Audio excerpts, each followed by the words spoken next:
Hello everyone, very warm welcome to ITLS Academy.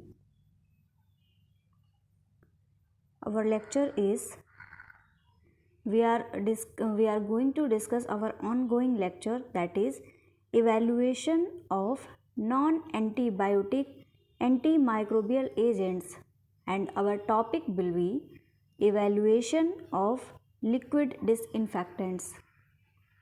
So let's start.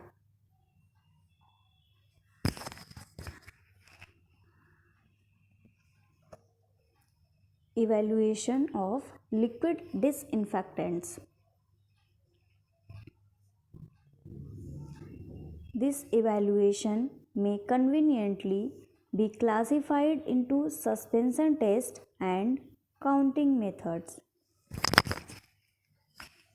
Although the latter themselves use suspensions of microorganisms and hence are referred to here as quantitative suspension test.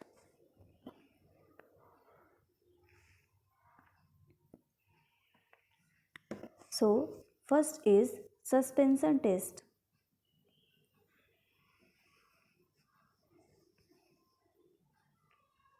These are essentially tests for sterile sterility upon bacterial suspension performed after treatment with the antibacterial agent for a prescribed time and under controlled conditions.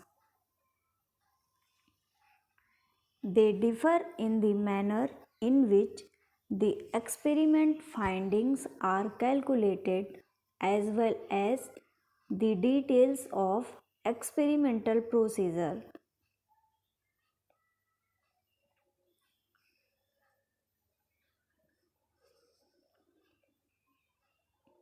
They may be subdivided into phenol coefficient type test, of which there are many, quantitative suspension test and test carried out at used dilutions.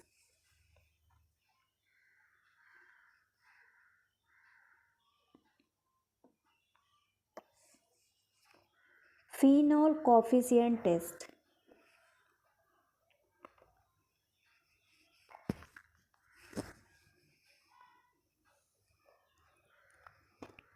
The Riedel Walker, that is RW, and Chick Martin, that is CM, and these tests are known as RW and CM test, long quoted, often in inappropriate circumstances as standards for all disinfectants were introduced at a time when typhoid fever was endemic.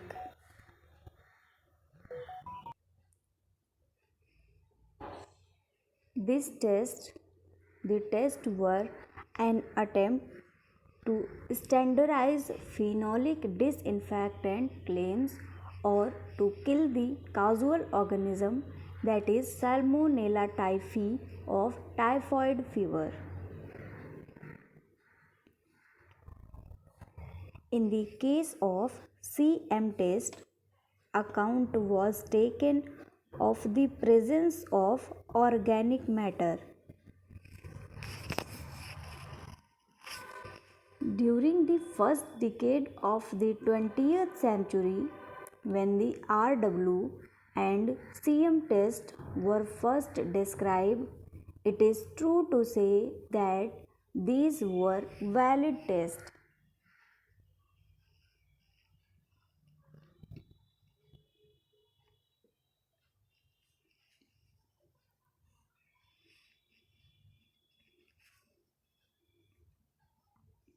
Phenols were the disinfectants almost invariably used.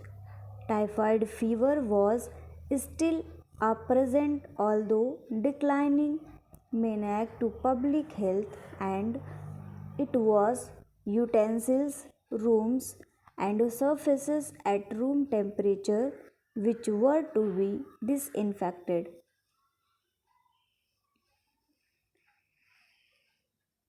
The greatest single abuse of this type of test has been in the extrapolation of data to other situations and to disinfects very different from phenol.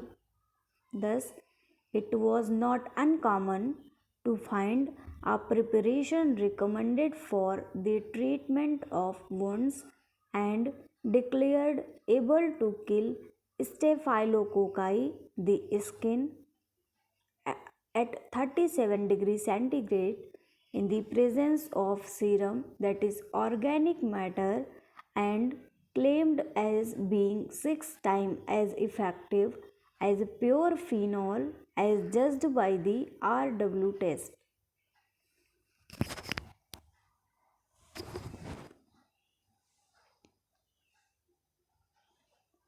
To use a phenol coefficient to evaluate non-phenolic disinfectants also contravened the fundamental concept of a biological assay, that is, that the standard and unknown should be of like mode of action.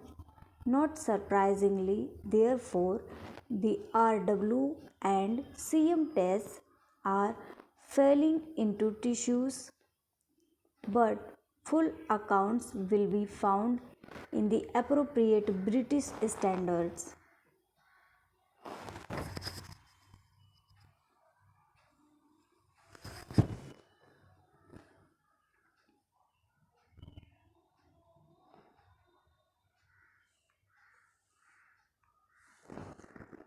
Next is capacity use dilution test.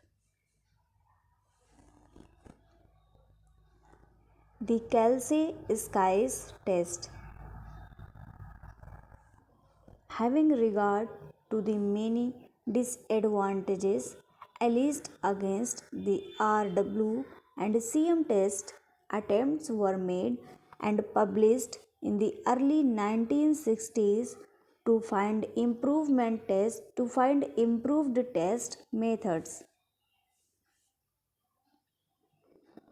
The foundation for the new tests were laid by Kelsey et al. In 1965 and with the collaboration of the late G. Sykes and of Isobel M. Maurer, the Kelsey-Sykes test was evolved.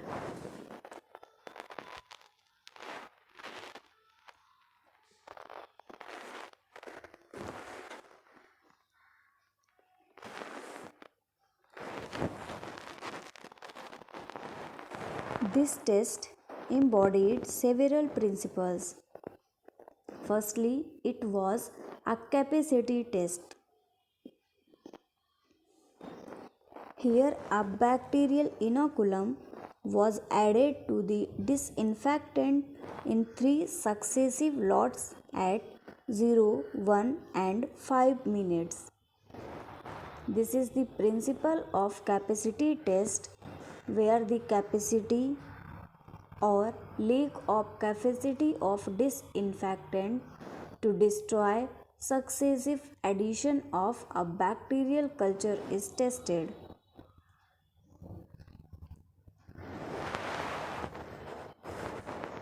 The total test is performed in separate repeats using 4 test organisms, that are Staphylococcus aureus, Escherichia coli, Pseudomonas aeruginosa, and Proteus vulgaris.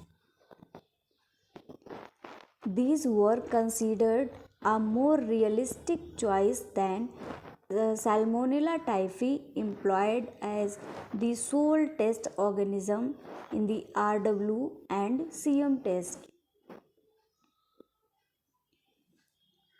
It reports the data as a pass or fail and not as a numerical cipher, that is, not as a coefficient, and it uses a range of microorganisms. It combines an individual feature of the RW and CM test in that it can report or disinfectant activity under both clean and dirty conditions.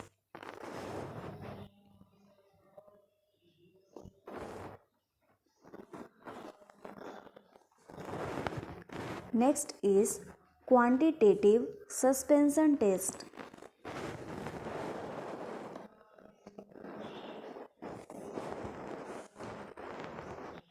There is no doubt that the maximum information concerning the fate of a bacterial population is obtained by performing viral counts at selected time intervals.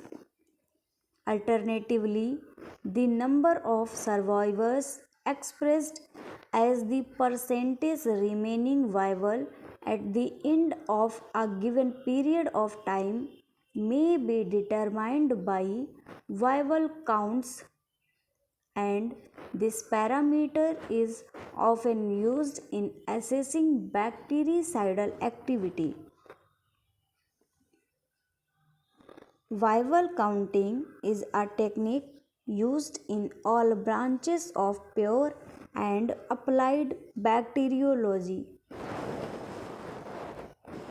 Essentially, the method consists of dispersing the sample in a solid nutrient which is then incubated.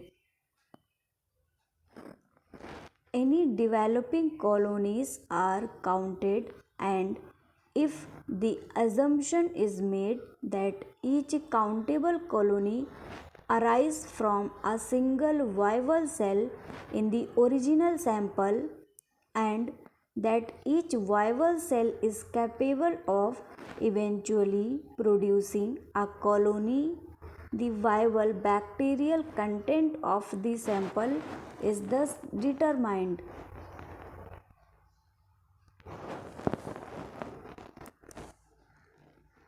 This type of test may be used to investigate bactericidal, sporicidal, or fungicidal activity. Bactericidal activity that kills bacteria, while sporicidal activity kills the spores of bacteria. In the case of fungicidal activity, fungi are killed. So we can say that it will be recalled that research on the time course of disinfection process was carried out making extensive use of viable counts, and notations concerning the dynamics of the disinfection process were gathered by these means.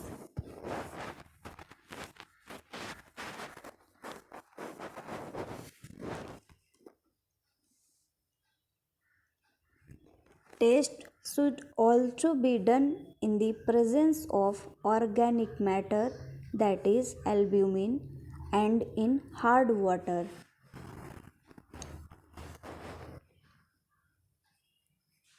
It is important to remember when performing viable counts that care must be taken to ensure that at the moment of sampling, the disinfection process is immediately arrested by the use of suitable neutralizer or ensuring inactivation by dilution.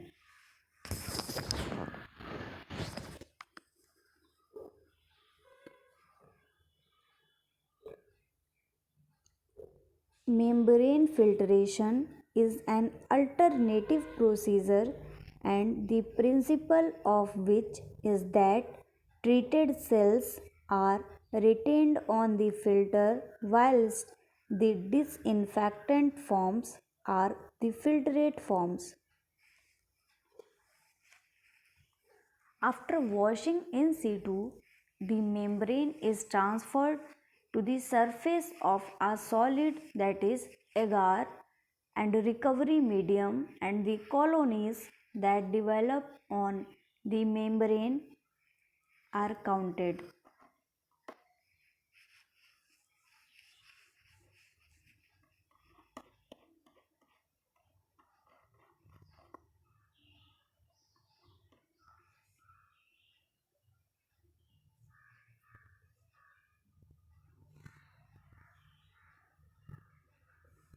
Next is mycobactericidal activity. Because of their hydrophobic, that is, these are water hating, moieties. So these directly cannot pass through plasma membrane. As we know that our plasma membrane is made up of hydrophobic and hydrophilic chains of lipids. So this is the hydrophobic part of the plasma membrane, and the microbactericidal antibiotics are hydrophobic in nature, so they cannot pass through this hydrophobic plasma membrane.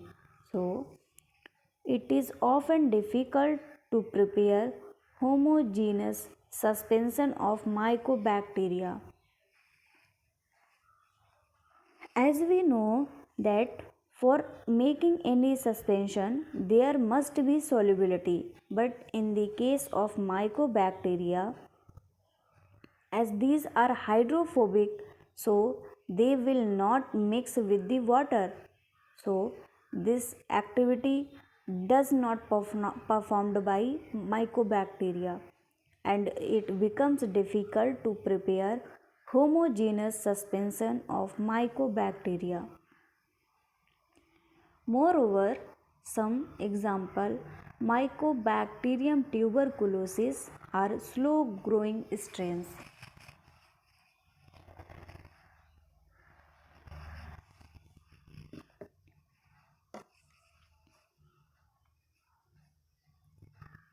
It has been suggested that the non-pathogenic Mycobacterium terri can be used as an indicator organism for Mycobacterium tuberculosis.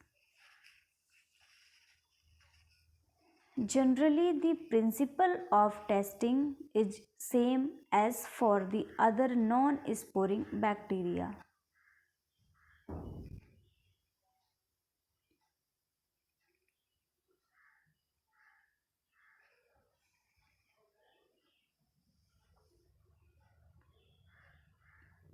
Next is sporicidal activity. Sporicidal activity can be determined against spores. Sporicidal, that is, it means it is the process that killing the spore. Sporicidal activity is responsible for the killing of the spores. So, sporicidal activity can be determined against spores in liquid suspension or against spores dried on carriers. In principle, techniques are similar to those described for the bactericidal test.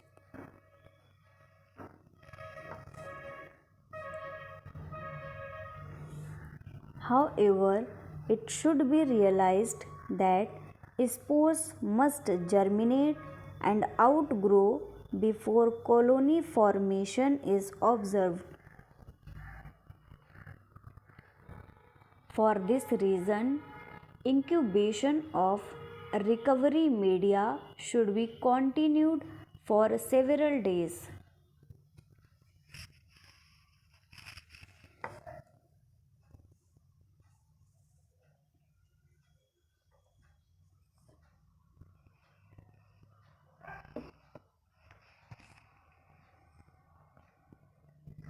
In vivo test.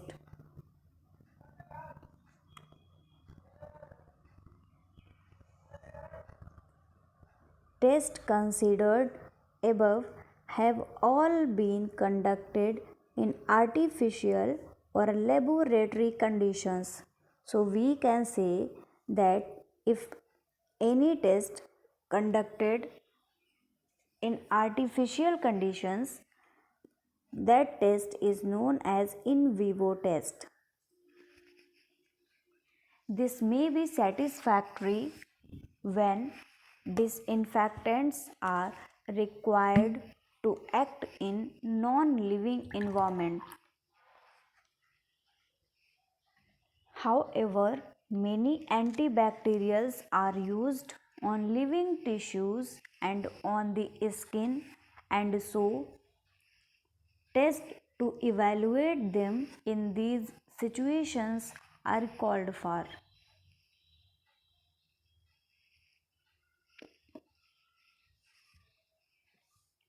Next is skin test.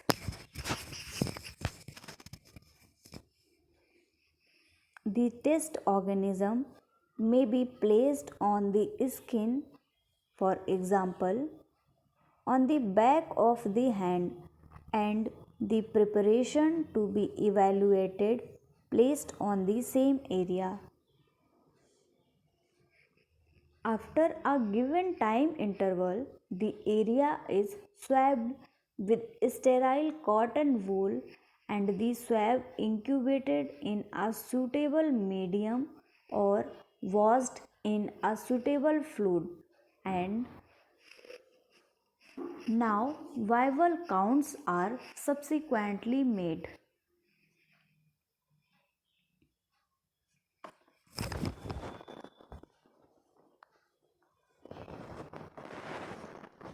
Next is other in vivo test. Tests have been published for determining toxicity towards leukocytes. Some other in vivo tests are performed to determine the toxicity towards leukocytes. We can say that evaluation on the infected chlorallantoic membrane of hen's egg. This test is performed on hen's egg.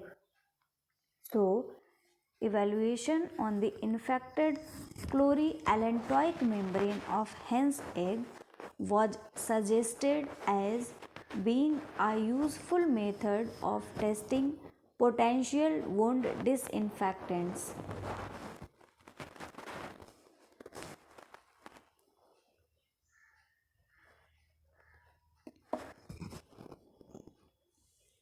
Next is toxicity test.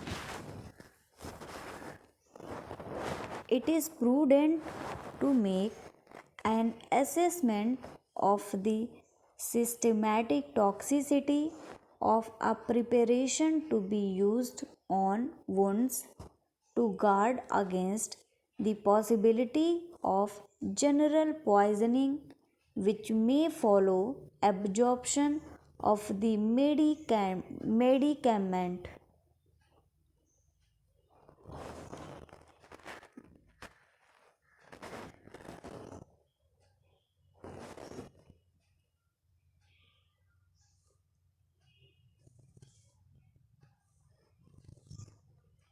Next is hygienic hand disinfection.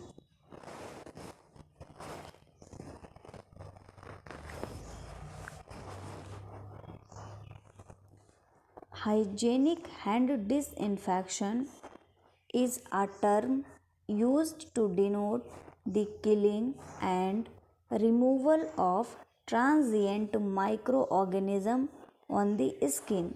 So we can say hand disinfection is a process that is used in the killing and removal of microorganisms that are present on the skin, and these are present just because of the touch of skin with the environment.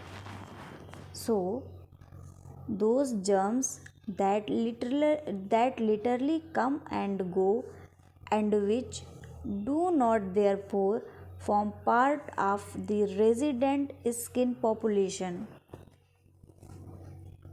Disinfection is done the microorganisms that come and go, and these are not resident of the skin. These are the microorganisms which often come and go, and some microorganisms are the resident of the skin. They stay on the skin every time, but the that kind of microorganism that can be disinfected, they are not part of the resident population. So we can say that essentially hygienic hand disinfection is a measure to prevent the transmission of these organisms. It can be achieved in two ways. So let's discuss one by one.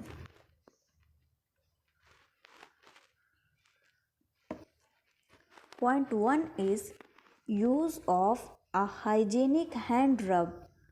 As we are nowadays we are using hand sanitizer, that is a kind of hand rub in which a suitable disinfectant or disinfectant detergent is rubbed into dry hands for not more than 30 seconds. This is the duration to rub sanitizer on hand or any part. This duration must not exceed than 30 seconds.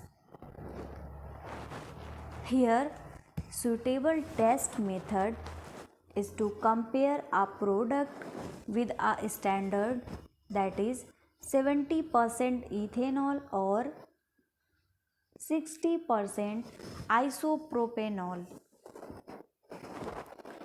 and the standard the product must not be less effective than the standard.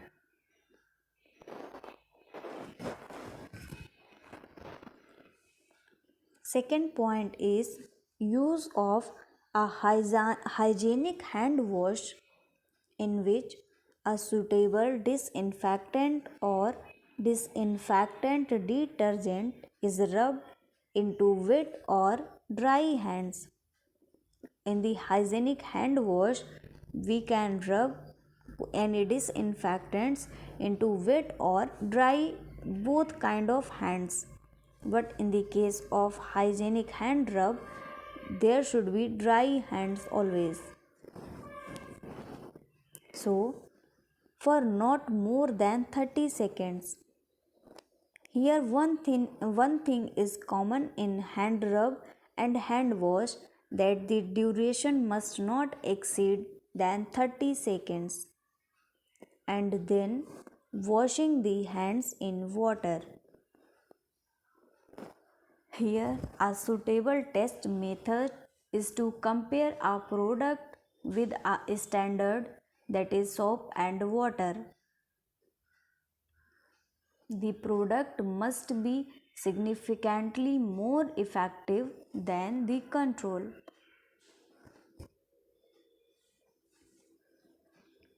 Next is surgical hand disinfection. Surgical hand disinfection is the process of disinfecting the hands of surgeons, which those are involved in the surgery of patients in the hospitals. So, surgical hand disinfection is not as common as the normal hand sanitization. So, let's discuss the process of surgical hand disinfection. This term refers to the pre-operative disinfection of surgeon's hand with the aim of preventing surgical wound infection.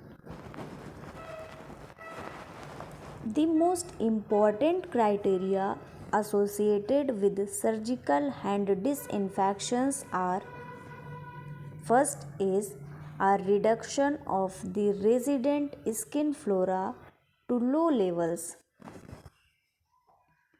Skin flora must be reduced to a low level. Second point is a prolonged effect, that is lasting several hours. And third is minimal irritation to the skin. These are some most important criteria associated with surgical hand disinfection. Here, the principle of test evaluating the efficacy of surgical hand disinfectants is to sample the resident flora of the hands before and after surgical hand disinfection.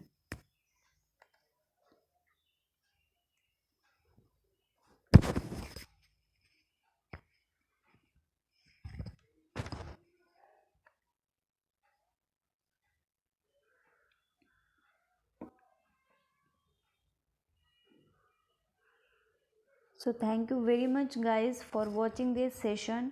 You can subscribe ITLS Academy on YouTube, and you can also get ITLS Academy app on the Google Play Store. So thank you very much again for watching this session. We will continue few more things regarding this particular chapter that we are studying. So stay tuned with ITLS Academy. Thank you very much.